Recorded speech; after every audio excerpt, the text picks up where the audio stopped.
Rosie. James Joseph. Rosanna Waterland. Did you know that there has only been one successful plane hijacking in which the person did not get caught in all of history? I did not know this, no. So this is a plane hijacking in which the hijacker landed the plane, got the ransom they asked for, the plane took off again, they escaped, and he was never caught. Whoa. Only once has a hijacking gone unsolved in the history of all plane travel. This is just the gist of D.B Cooper. D.B Cooper. I have no idea what this is. You don't know D.B Cooper? No. Who's the... No. What? I'm excited. What? What? Oh, my God. We'll be right back. Strap in.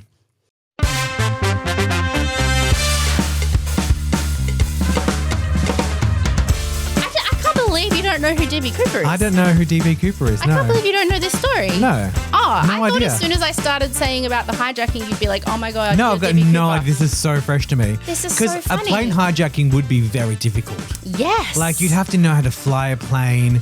Like, Would you?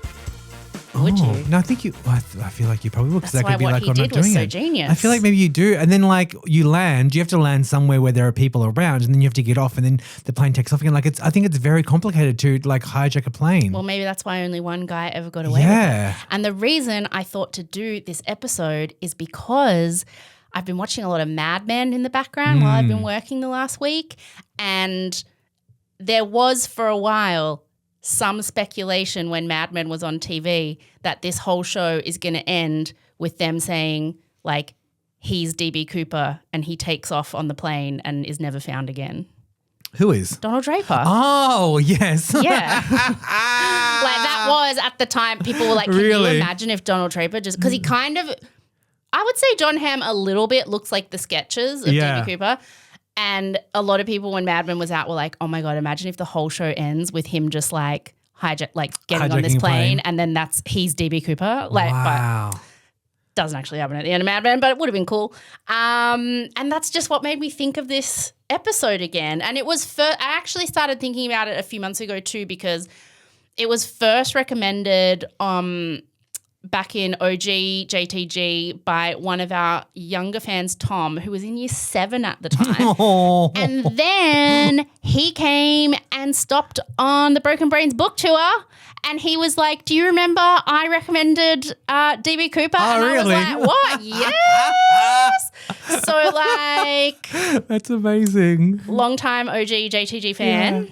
And it's and then I was watching Mad Men and I was like, oh man, I want to go check in on DB. Yeah. I'm actually Yeah. quite shocked that you haven't heard of it. I assumed you had. No. Okay. Well, it's a great mystery. So let's get into it. Let's do it. Okay. Oh, this show is just the gist. I'm your host, Rosie Waterland. Joining me is James Joseph. That's me. And here we go. All right. It's 1971.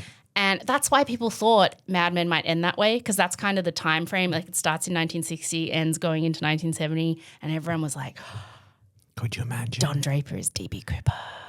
But that would be a pivot for him to like hijack a plane. I mean, he was in the war. I don't know. Yeah. It was just I would be like, this has come out of left people were field. speculating. Yeah. So it's 1971 and catching a plane is kind of like catching a bus or a train at the time. Not in terms of accessibility, like catching a plane was, expensive or whatever, but in terms of the logistics of it. Like you just turn up at the airport, pay for your plane ticket at a counter and just go and get on a plane. Like there's no security. It's just the same as how you would get on a train now, Okay, yeah. back in 1971.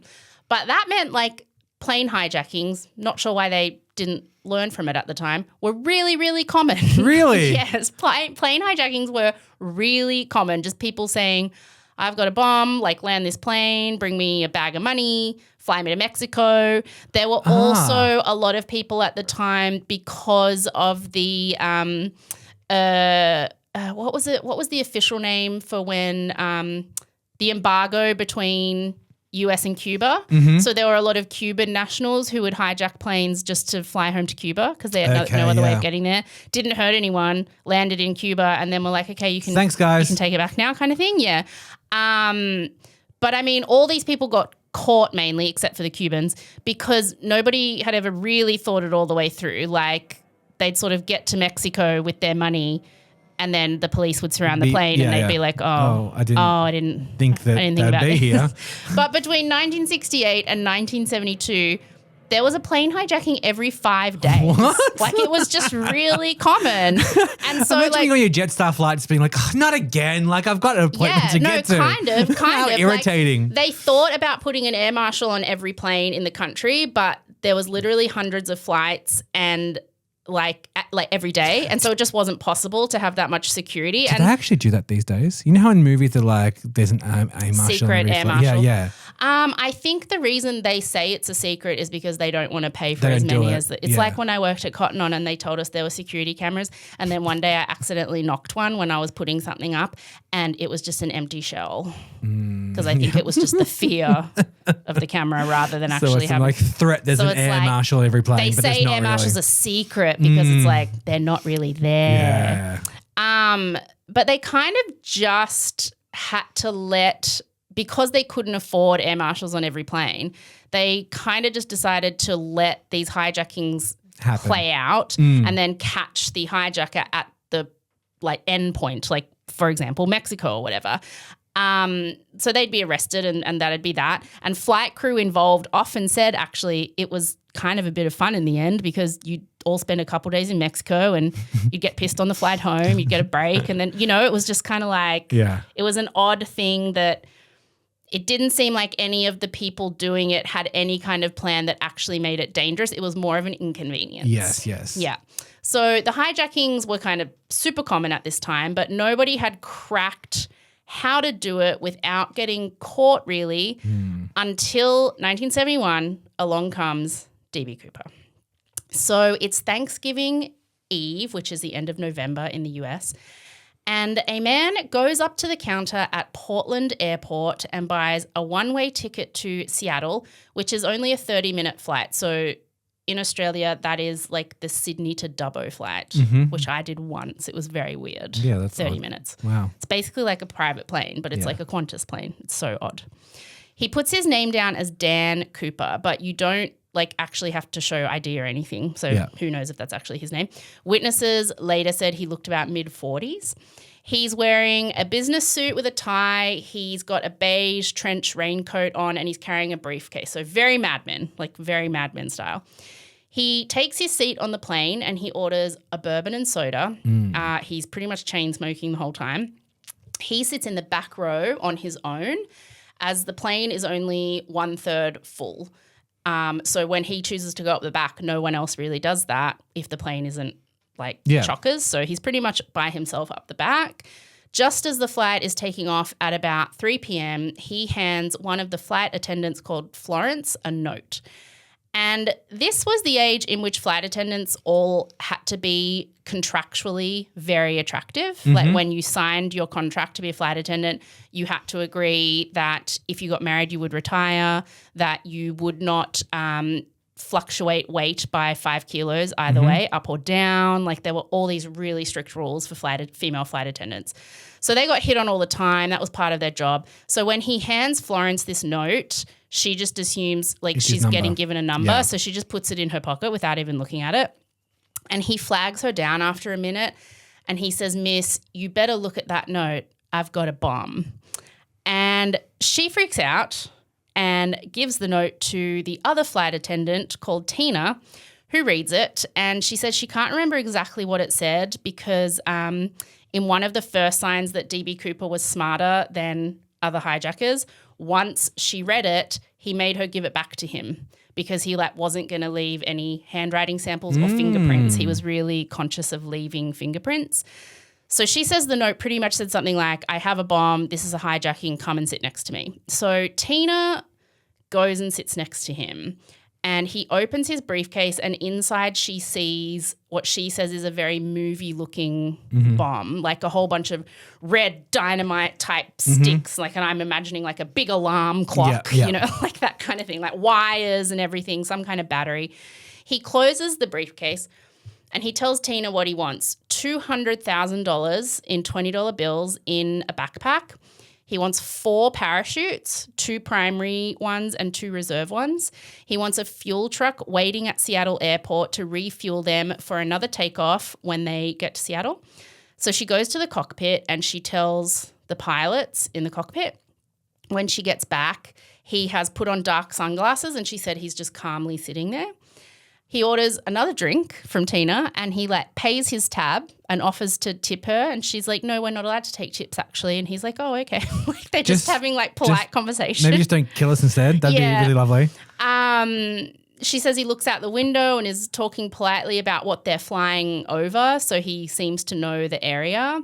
He even asks the crew if they want him to ask for meals to be brought onto the plane when they get to Seattle so they can eat. And she says, do you have a grudge against this airline? And she said that he said, no, but I do have a grudge. Ooh. Yeah. So meanwhile, the pilots in the cockpit have called ahead to Seattle Airport and they're like, yo, we've been hijacked. There's a dude who says he has a bomb and here's what he wants. And he's playing it very cool as well. Super cool. Very odd. I can't imagine any other hijacker would have been so cool in that situation. Cool. So the president of the airline tells the flight crew to cooperate completely and organizes to get the $200,000 in $20 bills, which the local bank has on hand for bank robberies and stuff. So they have it ready to go. So these $20 bills are in sequential serial number, they have sequential serial numbers on them. So they think at least maybe if he gets away, they'll be able to track them just by knowing it's from L something something something something Z27 to Z28, or Z, you know what I mean? Yeah. I mean that's sort of the only way they have to possibly track this money if he gets away. They organize for the fuel truck to be waiting at Seattle that he asked for, and they start organizing the parachutes. But they actually end up being the hardest thing to organize because recreational skydiving just wasn't a thing then. So it took them a while to find 4 parachutes, but they end up finding a place nearby where they get those as well. And this is where he's really smart, in a lot of ways. He's smart in a lot of ways. And this is one of the main ones is because if he'd asked for 1 parachute, they could have sabotaged it. By asking for 4, they have no way of knowing if he's going to make someone else jump with him like a hostage. Yes. So they have to make sure all 4 of them work perfectly. Smart. That is smart. So all this is taking a while to get together, particularly finding the parachutes. So the pilots have just been circling the water next to the airport at Seattle. And they've just told the passengers who have no idea what's going on, oh, there's just a mechanical issue on the plane. We need to just circle for a while Seattle fixes whatever. When a pilot just says delay, you're like, oh, whatever. Yeah. So after about 2 hours, they've got everything D.B Cooper has requested, and finally the pilots are able to land at Seattle. A airline official later said that the reason they told the pilots to circle above the water is because they were like, if the bomb does go off, we don't want all of that raining wreckage, down on us. We want it over the ocean. When they pull up on the tarmac, Tina, the flight attendant, is sent out to get the bag of money and the parachutes. When she comes back and gives them to D.B Cooper, he agrees to let all the passengers and Florence, the other flight attendant, off the plane. And it was only then that passengers who were on the plane said that they pieced together what was happening because there was FBI and everything there. They were like, what? We just thought it was a delay. So the only people now on the plane are the 2 pilots, the air engineer person who's also in the cockpit, and Tina. So Tina is the only person out in the cabin with D.B Cooper. Another way he's really smart, he refuses to let anyone out of the cockpit, and he also won't ever go in there. And he sat up the back of the plane so that no one could come from behind. He's just really thought of all this stuff, keeping it so that only Tina ever really is the one who talks to him or sees his face in any detail. He's just been quite clever about all these little details. So while the plane is being refueled, D.B Cooper tells his plan to Tina. He says that he would like the plane flown in the direction of Mexico City. So they're currently in the north of the USA and that's south. So he kind of just wants them to head south. The distance from where they are to Mexico is about from Queensland to Melbourne. Mm-hmm. And he wants the plane to fly as slow and as low as possible as it is for the plane to fly. So he doesn't want them to ever go above 10,000 feet, which is the maximum level at which you can skydive. Any higher than that and you can't skydive. So clearly he knows where the plane needs to be for him to jump out. I wonder why he got rid of all those hostages in the plane. It seems like you're losing a whole lot of leverage there. I guess but I mean, a life is a life. Like he still has the pilots and the flight attendant. Yeah. You know, so It's a little bit less sad. I guess you're like, Is that a cynic in me? like, fuck the pilots. I'm just like, So, it 10,000. is not the way I would have played it at all. Like I'm just like all these decisions. I'm Yeah. like, if I was going to hijack, I would have as many people as possible. Yada yada yada. Like, Yeah, he is the only person he's to done ever it. Yeah. successfully pull off a Exactly. plane That's why I'm hijacking. kind of like thinking, wow, this goes against what I would do in this Yeah. situation because I've thought about it, and it's and it's just the opposite of what I would do. Wow. Okay, this is so interesting. Interesting, maybe because there's a time that they let the plane take off again as well. Of course they let the plane take Yeah. off again because he said he had a bomb. Yeah. That was another smart thing he did. Most people who did hijackings either had like a gun or a knife. Yeah. By saying that he had a bomb, that was like something that they couldn't try and run at him. They couldn't try a sniper. Because it was like he if anything happens to him, the whole plane blows up as far as they're concerned. Oof. So he also wants the plane to fly at 10,000 feet, not just because that's, or below 10,000 feet, not just because that's maximum skydiving level, but also because that is the level at which air pressure inside the plane would still be okay to have like the plane, like the door open and everything not just go crazy haywire. He also wants the back stairs of the plane, so this plane had a special like stairway at the back that could open like in the movies. Yeah, like in the movies when like the middle opens down onto the ground and you can walk down the stairs off the plane or whatever. He wanted that to be opened like when they were in the air because I'm assuming that's what he wanted to Jump out of. like skydive off of. So he tells all that to Tina and Tina goes and tells the pilots in the cockpit. And they tell her to go back to him with a couple of bits of information. They're like, the plane can't take off with those back stairs open. Like he'll have to open those during the flight. And we can only do that from inside the cockpit. And she tells him that. And he's like, no, I know you can do that from out here. I can open the stairs from out here. That's fine. Oh, he knows? Then they say, even with refueling that we just did at Seattle, we don't have enough to get all the way to Mexico. Like we're going to have to stop somewhere else and get more fuel on the way to Mexico. And his attitude is kind of like, I'm jumping out of this thing. Yeah. Anyway. You're not getting all the way to Mexico anyway. Yeah, like I don't care if you go to Mexico, just keep flying as far south as you can and like, you know, I've got plans. Yeah. So once the plane is refueled, it takes off from Seattle and heads south. They kind of decide, well, we'll land at Reno, which is a city on the way to Mexico. And he's like, you do you. I'm doing my thing back here. So it's just the pilots in the cockpit and Tina and D.B Cooper are in the cabin together alone.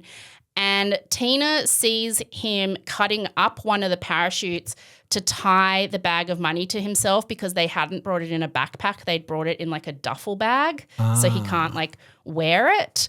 And then he puts on a parachute and he ties the money to himself and all his stuff. And he asks Tina to help him open the back staircase. And she's terrified because all her training has taught her that she'll be like sucked out of the plane the second that happens. But he's like, no, that's why I asked for the plane to fly this low. Like the air pressure's different. But like she says at that point, he seems to clock how petrified she is. And so he kind of just says, all right, don't worry. Just go, you go into the cockpit, shut the door, do not open it again until you land. And so that's what she does. She goes into the cockpit And soon after, Tina and the pilots see this little light go on that indicates the back stairs have been opened. And soon after that, they feel what they say is like a sudden jerk in the plane, which they assume is him jumping out the back. Wow. And they have to keep flying because he's told them, like, do not come out now. Like, you just fly until you land somewhere. But the pilot does radio through and say, just wherever we are, mark this spot because we're pretty sure he just jumped out. So at 10:15 p.m., they land at Reno Airport with the back stairs still open at the back. And the FBI and the police have, like, guns and everything. They're all surrounding the plane. They're not 100% sure, like, if he's on it, if he's jumped off, if he left the bomb. Tina said as she went into the cockpit, she said to him, please take the bomb with you, but he didn't indicate whether he would or he wouldn't. They raid the plane, search it, find he's gone, so is the bomb, so is the money. He's just, at some point, he's jumped off.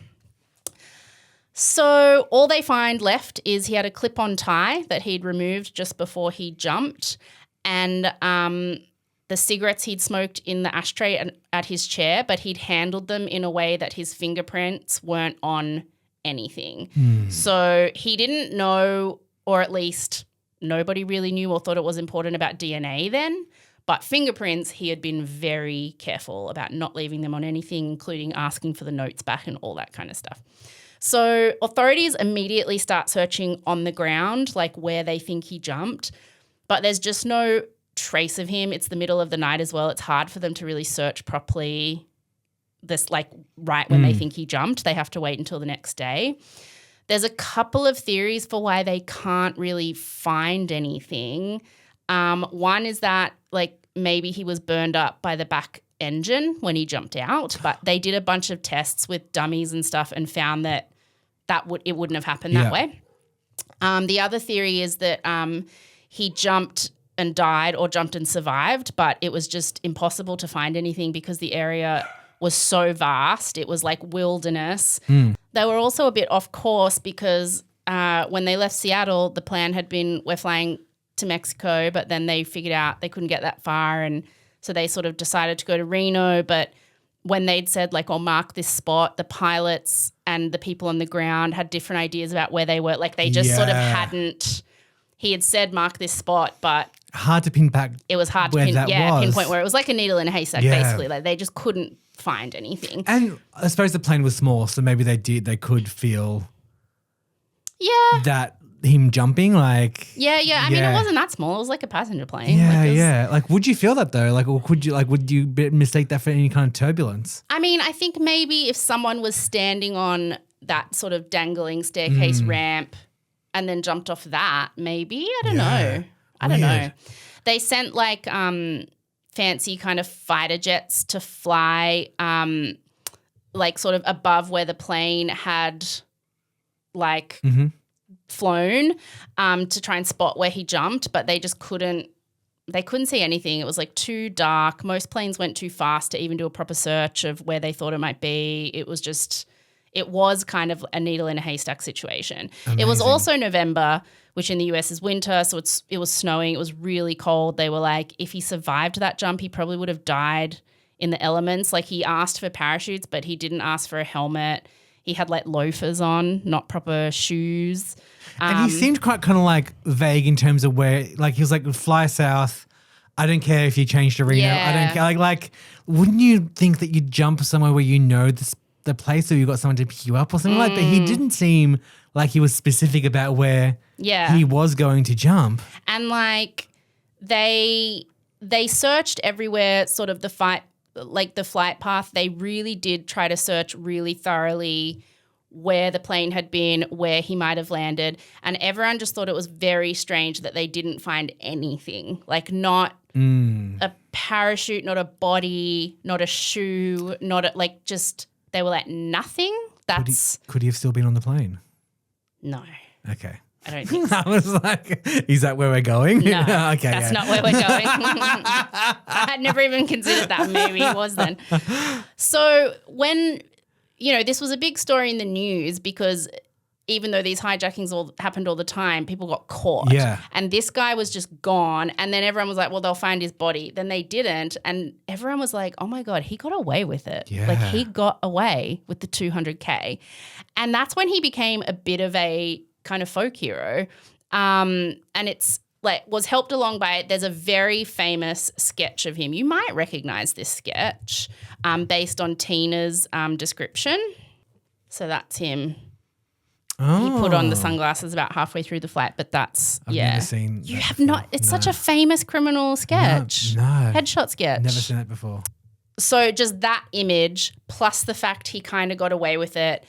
And it was a time in the US of like mass unemployment, you know, jobs were getting sent overseas, like the era of the American factory was winding up and this was kind of like this Robin Hood-esque thing of like he stuck it to the man, he got away with it, like he outsmarted you so he deserves that money. Like let him take it. You know, let him take it. Like what, that's barely anything, a dent to the money of that, you know, private airline or whatever. It's like when the Louvre heist happened and we were all like, you get it, guys. Yeah, stick it to the man. So the FBI, in order to try and trace the money because they'd purposely gone with those particular serial numbers on the money, they kept track of like casinos, racetracks, like other places where big cash transactions are done to try and see if he was like trying to launder the money. But the $20 bills with the serial numbers never showed up anywhere they looked. They even did a public sort of service announcement like, check your $20 bills for these serial numbers. No one ever popped up. And as the years went by, there were like a bunch of suspects, but nothing ever serious. Like it just, D.B Cooper kind of just went on to become this legend, this guy that got away with it. And never caught. The only sort of lead in the case happened in 1980. So what's that? 9 years after. An 8-year-old boy called Brian was camping with his dad somewhere in the wilderness along where the plane had flown over. And Brian found 3 stacks of $20 bills in a riverbed totaling $5,000. And they were like pretty damaged and unusable. But Brian's dad was like, we should call the police. That seems pretty dodgerama. So the FBI swoop in, they matched the serial numbers, and they were some of the bills given to D.B Cooper that night. And this sends people crazy because they're like, is it proof that he died and the money just fell like from the sky? But if it is, why isn't there more money? Because that's only $5,000 and there was $200,000.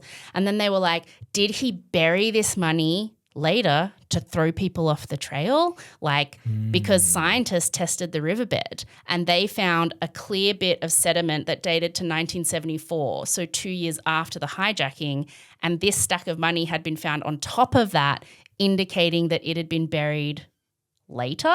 Yes. But then other people came in and were like, no, because it could have been over there and it could have got blown over. Like, you know, there's just people really went into the weeds of like what this $5,000 stack meant and why there wasn't more and was it buried on purpose. But eventually it just comes to nothing. And the FBI keeps some of the bills as evidence. And because of a public campaign, little Brian gets to keep $3,000 of the $5,000 of bills. And in 2008, as a grown man, he sold 15 of them for $38,000. Wow. Because people are obsessed with this case. They wanted a piece of it. So like I said, there are a lot of suspects over the years. And a few of them are pretty compelling, people who really look like the sketch. I won't go into heaps of detail because it's just the gist, but there is one woman who, when she was a child, says she remembers her uncle coming home covered in blood. He was apparently out turkey hunting, and later he disappeared and they never heard from her uncle again, and her dad told her, he had to hide because he hijacked that plane. So she just came forward as an adult and said, here's this weird thing from when I was a kid. There's another suspect, a trans woman who loved flying but was never able to get her commercial license because she was trans at a time when they wouldn't let her do that because of that. She insinuated to friends one night that she had made herself look like what she used to when she still presented as male to carry out this hijacking as like revenge on the aviation industry, knowing that know the details of the plane as well. And knowing that because she now presents as a woman as trans, like it would be very hard to connect it to her because for one night she like went back sort of male presenting. Yes. And her friends couldn't believe it and thought it was kind of a funny story, and they were all getting a bit drunk. So that night they were like, can we style you as a man, like to see what you looked like? And so she was like, okay. So they style her as a man, and they all said they actually were in shock at how much she looked like the sketch of D.B Cooper. Gosh, that would be a great ending to this story, wouldn't it? But I mean, that was a trans woman who did this and fooled them all. Yeah, but she also never got arrested. There was another woman who was married to a guy who on his deathbed said it was him. So she sort of does a bit of digging into who he is after his death and realizes that he had a whole different identity. He had a bunch of like hidden IDs in the garage. And she said after that, she sort of started thinking back over memories of their time together, like in hindsight. And she remembered this one trip they went on where he kept like pointing out lots of things about the D.B Cooper case while they were on this trip. Like, oh, that's where the plane flew over and, that's where they got the bills from, the bank. And she said that on this trip, he said he had to go somewhere in the middle of the night. And when he came back, he seemed really thrilled and said they'd just come into a lot of money. And he said, but some of it had been damaged, so he had to throw it in the river. And she just assumed at the time that like he'd been out gambling or something and was annoyed that he'd like littered the river. She was just like, okay, drunkie, whatever. She went back to sleep. But she realized later that it was only a few months later that Brian had found those stacks of money directly down the river from where her husband said he had been. So that was one that people really sort of clung to. There was another guy a couple years ago who he had died a while ago, but then when his wife finally died, their two sons were clearing out the house and they found a parachute hidden in the garage that he'd been a suspect for a while, this guy, because he'd been in the army and he knew things about planes, but like nothing had ever been found on him. And when they found this parachute, they called like a D.B Cooper expert who came and was like, there's no other parachute like this. Like this has to be it. And they were like, oh my God, it has to be it. But then all these other people debunked it. And there's all these like, there's a big D.B Cooper like amateur sleuth community who all kind of debunk each other's theories and all kind of say like everyone's just desperate to be part of it. Like now that clearly D.B Cooper has to be dead, everyone just can't like, and there's no sort of criminal implication on any descendant of him or whatever. People just desperately want it to be their family member. Like it was my dad or my grandpa or my uncle, and they all kind of are as believed and as debunked as each other. I love that. I love when a mystery kind of doesn't get solved in a way. It reminds me of like the Somerton Man when they solved that. Because my brother and I was so into that story. We loved all the theories and the speculation and this and the ballet and the spy. And then when they solved it, I was like, and it was so like dull, I would say. Yeah, that it was kind of disappointing. Wasn't fun anymore. It didn't have that kind of like that mystery behind it, and I think that's what this has. It has that level of like there are so many different theories, and they all seem kind of quite outlandish as well. Yeah, but that's so fun. Like, that's so fun. That's better than it being solved, I think. Probably the suspect that most people know of, and it's the one that came out a couple of years ago, was the guy called Richard McCoy, and that was the two sons who found the parachute in the garage. So he was known because in 1972 he was a suspect in this case because in 1972 he staged a copycat hijacking because after D.B Cooper successfully did this, a whole bunch of people tried to do it the exact way he had done it because they were like, he's cracked it.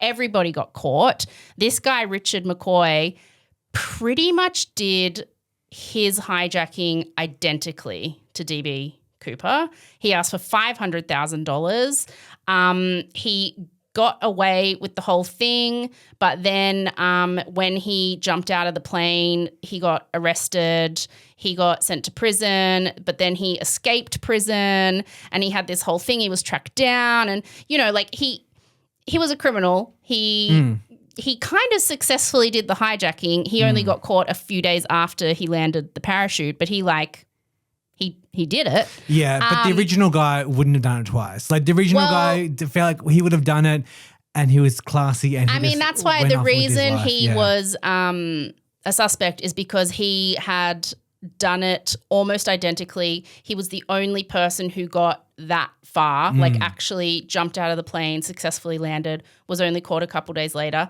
There was kind of speculation that maybe D.B Cooper had lost the money and so he tried to do it again. And, you know, then when, you know, the two sons found this parachute in the garage and this expert was like, oh, that's got to be it. And so then, like, people were sort of bringing up the fact that he looked a lot like, I'll show you. So that is Richard McCoy compared to the sketches. So they look very similar. That made it very compelling. They look crazy similar. That made it very compelling. But there's a whole lot of people who have debunked it just as much as any of the others have been debunked.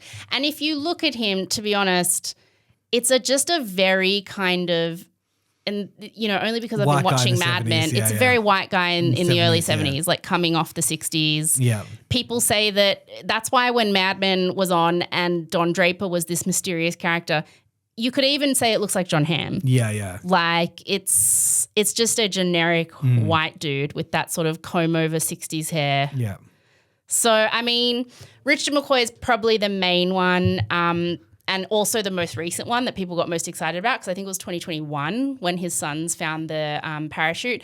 But still, none of these theories have been enough for the FBI to they officially closed the case in 2016. They've not reopened it for anything that's come up since then, and they hadn't found anything up until then. What do you think happened?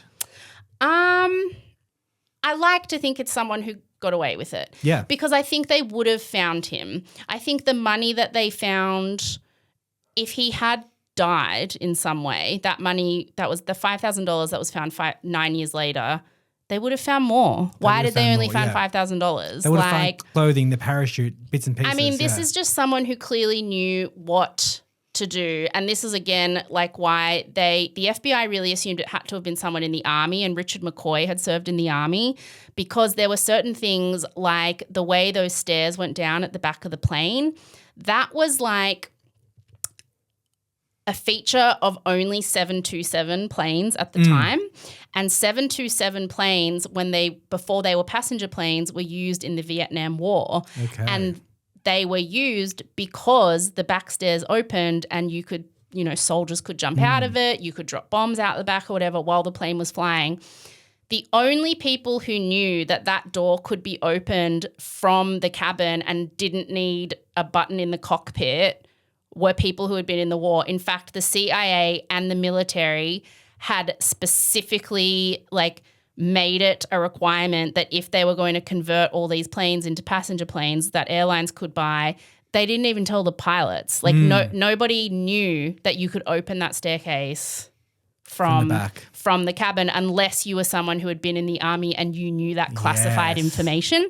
So it needed to be a particular person who knew that you could do that. So he knew that. I mean, he did things like sit in the back so no one could rush him from behind. He refused to go into the cockpit so he couldn't be attacked by the pilots or have anyone else see him close up besides that one flight attendant. He knew he should say it was a bomb and not just a gun, because that meant that they couldn't try and apprehend him by force in any way. He knew asking for 4 parachutes meant they couldn't tamper with them because he could be taking someone with him. He knew how to jump. Like Tina said, he very confidently put the parachute on. He seemed to know exactly what he was doing. He understood the mechanics of the plane. I think he was smart enough to get away with it. They never conclusively determined if the $5,000 had been placed there 2 years after that sediment, or if maybe it had just blown over or something. But I think it's probably likely it was placed there. Yeah. If he was some kind of paratrooper, because if he was knowledgeable enough about 727s to know that the back stairs open up while the plane is flying and you can jump out, that indicates that he was probably some kind of paratrooper, like it was his job to jump out of military planes, which would indicate he probably knows how to survive in the wilderness until he gets, like, he knows how to walk until he gets somewhat, like, finds something. Exactly. Like, everything is planned so meticulously. Yes, so meticulously. And when he's the part that he was observed on, everything, he was competent in every single part of it. Yeah. So I would assume right that down to not understanding fingerprints as well. So I would assume that once he jumped off and no one could see me, he was that competent. Like, he had a briefcase, he had a duffel bag, he had $200,000. Why didn't they not? They found just 2 little piles of $5,000.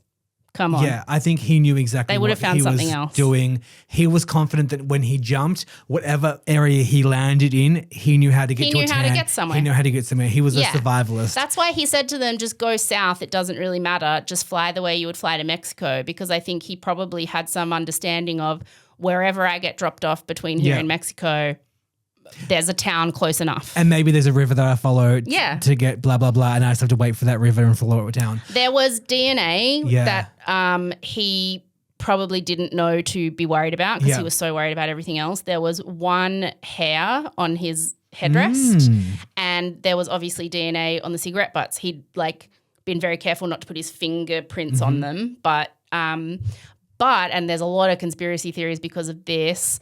They obviously didn't have the capacity to test that stuff in 1971. Later, when they went back to test the hair, it had been misplaced. It was gone. And then later, when they went back to test the cigarette butts, they too had been lost. Okay, yeah. And so people are like, No, I think it's just incompetency. I think it's just incompetence. Wow. And also, I feel like perhaps you could change the serial numbers on notes as well if you were that clever. Like, I feel like you were that clever, you would have a way around that. But also, I think that it's the kind of thing where, like, the FBI looked in casinos and other things around the area, and they also put it on the news, like, look on your $20 bill. I think maybe a few people would have looked and gone, not mine, and just all he had to do was just go to Mexico or something. You know what I mean? Someone smart enough to successfully hijack a plane knows how to get around that. Yeah. Get around the serial numbers on $20 bills. But, you know, it's nothing has ever been enough for the FBI to conclusively arrest someone to the point where in 2016, and that's a long time, from 1971 to 2016, the case was open. But they just said, we're closing it. We're spending money. We're never going to know. It made a lot of people angry because the people who think their theory is correct really, really think their theory is correct. The people, you know, who think theories are wrong are really, really insistent that certain theories are wrong. Yeah. But no theory has ever had enough juice for the FBI to go, we're pulling the trigger and we're arresting someone. But it just has become, not unlike the Somerton Man, a really popular armchair sleuthy thing that people really get into. And that's why, like, even during Mad Men, people started saying this show is going to end with him being D.B. Cooper and disappearing. And then even on 30 Rock a few times, there was a joke that Kenneth Parcell was actually D.B. Cooper. Like, it's just kind of this, it's become this pop cultural folklorish thing, like, who is D.B. Cooper? But I don't think we'll ever know, and it continues to be to this day. And with the way airlines are now, because it was very different back then, and, you know, after 2001 it's even more strict, but I don't think there will ever be a successful unsolved plane hijacking ever again. There was only one, and I think it will forever be the only one. Wow. D.B. Cooper. Crazy. Also crazy, it's not even his name. He bought the ticket as Dan Cooper, and just in the sort of rush of reporting the story that night, some kid who was listening in to the radio and was writing down the details to put in the paper. Thought he heard D.B Cooper, so that's what he put. But D.B Cooper just came from nowhere. Yeah, like it was actually the generic name he had picked was Dan Cooper. But it's become like this legendary thing of, is this the Robin Hood that got away with the hijacking? Wow. And what did he do with it all? And where did he go? Amazing. No one knows. Wow. And that is just the gist of D.B Cooper. I was gonna say, I wonder how much money that is today in today's Let me dollars. tell you. 1.75 million. Like not heaps. Yeah. Not heaps. I don't know. I think also because money's so F now. I look at 1.75 million. I'm like, that wouldn't even buy you a garage spot in Sydney. Yeah. I don't know how much it would be to strap onto your body as well. Oh, I did look that up. It was 8 kilos. Okay, yeah. Strapped to his body in the bag, all those $20 bills. Yeah. Because that was another thing. People were like, why not get hundreds? Because you know you're jumping and you want less weight. But it was I reckon that was something to do with how like he could use it without being like it was more usable. $20 notes would he go probably unnoticed. also, because there was that detail of they went to a particular bank because that bank had that money put aside for bank robberies and stuff. I bet maybe he even looked into it to the point where he knew they had $20 bills on hand. Yeah.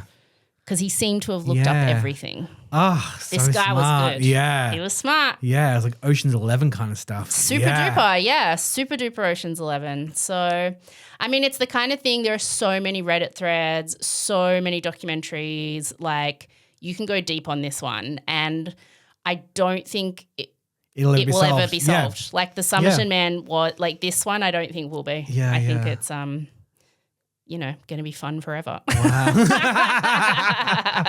Good. I hate when they solve them. Amazing. Thank you so much for that. You are so welcome. All right. Bye. Bye. Thank you for listening to Just the Gist, a Just the Network production. Executive produced and hosted by me, Rosie Waterland. Produced and edited by James Joseph with additional production support from JTG team Kate Lieber and Hayley Stavely and Acast legends Guy Scott Wilson and Simon McDermott. Looking for breaking news? It drops on the Just the Gist Patreon every Tuesday, along with a whole lot of other bonus audio, video, and behind-the-scenes content, which you can access for just $1, $1 a week by clicking the link in the show notes or searching Just the Gist Podcast on Patreon. Follow Just the Gist on Instagram and TikTok at Just the Gist Podcast, and watch the video version of every episode on our YouTube channel, also at, funnily enough, Just the Gist Podcast. Follow Rosie, that's me, in all of the places at Rosie Waterland. Want to give us a suggestion? Tell Rosie to stop singing so much? Email us at hello@justthegist.com.au. Thank you, as always, for listening. Now go say something impressive at a dinner party. Bye.